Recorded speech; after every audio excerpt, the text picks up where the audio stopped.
তাত মই গ'লোঁ টয়লেট যাওঁ আৰু ৰাস্তাৰ অপজিটত এখন 7-star হোটেল আছে আৰু আমাৰতো আৰু আমি দুইটা আদিবাসী মানে বাগানৰ পৰা অহা অসমীয়া পলাই অহা তেনেকুৱা ধৰণৰ চ' আমাৰ গেটআপ চেটআপবোৰ তেনেকুৱা 7-star মানে সোমাবলৈ অকণমান সি মানে ভয় খাইছে সি কৈছে দাদা গাড়ী পৰা উলিয়াই দিব নেকি মই বোলো এই ব'ল না মই কথা পাতিম খালি তই একো ক'ব নালাগে তই ইয়া কৈ যাবি খালি গৈ 7-star দিলোঁ সোমাই গৈ ঠাণ্ডাত গৈ টয়লেট গ'লোঁ এতিয়া ফটকৈ টয়লেট বুলি ক'বলৈ দিগদাৰ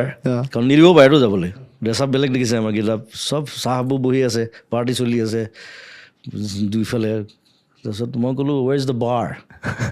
লগালগ মাথাত আহিলে বোলো বাৰখন ক'ত সোধো কাৰণ বাৰ টয়লেট থাকেই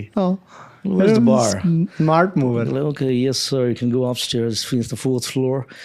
গ'লে পূৰা ব্ৰিটিছ ইংলিছ দিছোঁ সি ভাবিছে এইটো কোনোবা আহিলে কোলা মোলা